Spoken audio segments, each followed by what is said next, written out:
October 2002, Washington, D.C. Imagine a serial killer who doesn't strike at night.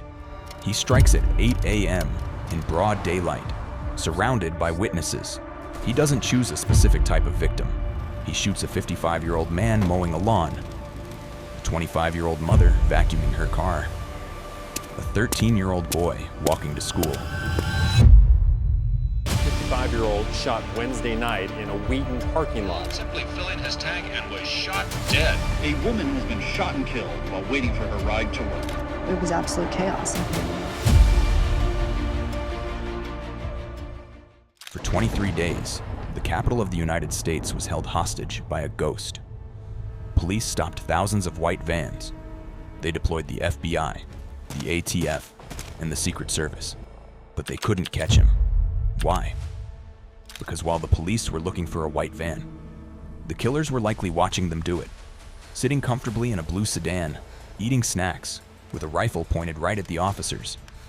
To understand the terror, you have to understand the speed. Most serial killers have a cooling off period. They wait weeks or months between kills. These guys, they didn't wait. October 2nd, 5:20 p.m. A shot is fired through a craft store window. No one is hit. Police think it's a prank. Less than 1 hour later, County. A 55-year-old shot Wednesday night in a Wheaton parking lot. James Martin is killed in a grocery store parking lot.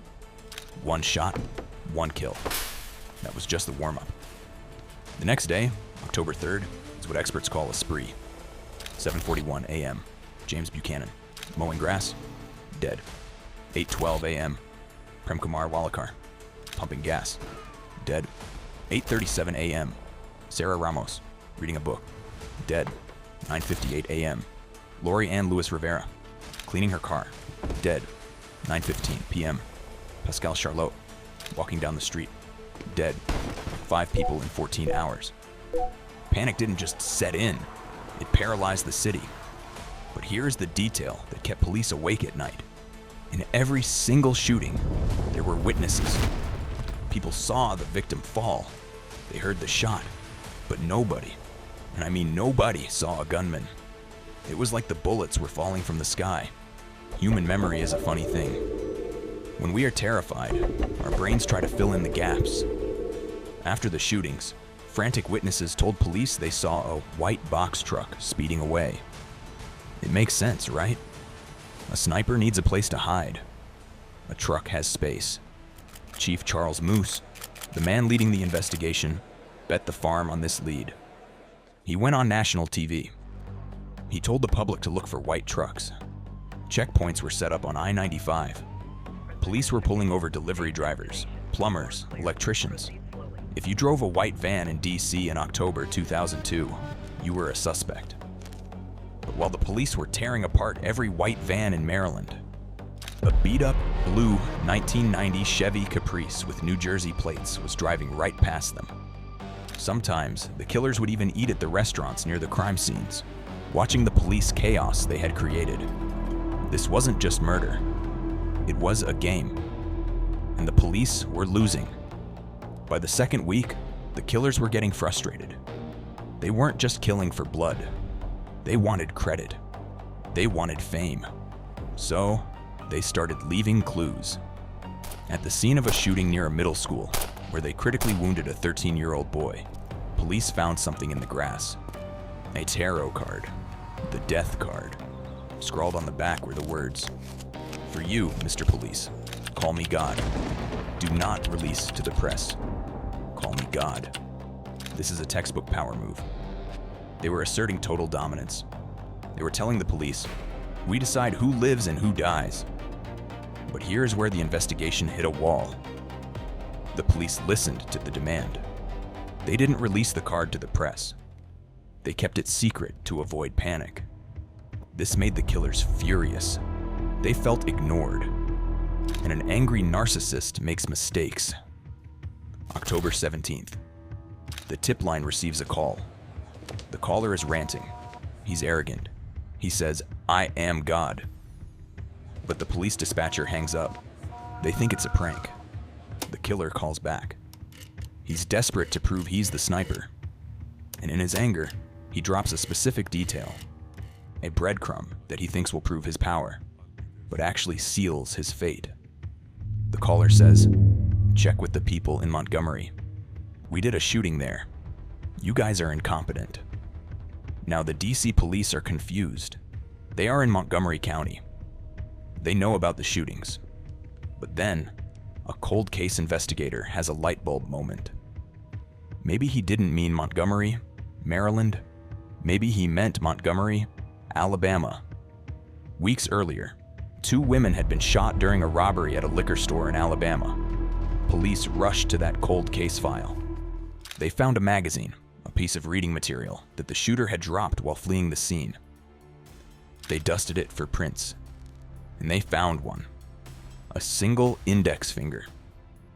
The print belonged to a 17-year-old kid named Lee Boyd Malvo. Police ran his name.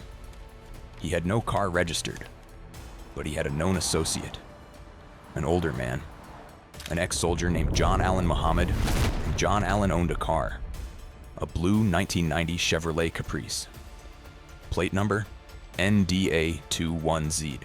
October 24th, 1 a.m. A trucker pulls into a rest stop off I-70. He sees a blue car parked alone in the dark. He checks the plate. It matches. He calls 911. Within minutes, the rest stop is surrounded by the SWAT team. They don't know what's waiting for them inside. Are the snipers awake? Are they aiming that .223 rifle at the windshield? SWAT teams smash the windows.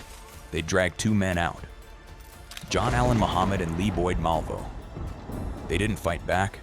They were asleep. The 23 days of terror ended with a nap. Remember the question from the start? How did they shoot people in broad daylight without anyone seeing a gun? When police opened the trunk of that Chevy Caprice, they found the answer, and it was ingenious and terrifying. John Allen had modified the car into a mobile killing machine. 1. He removed the back seat. 2. He removed the wall between the trunk and the cabin.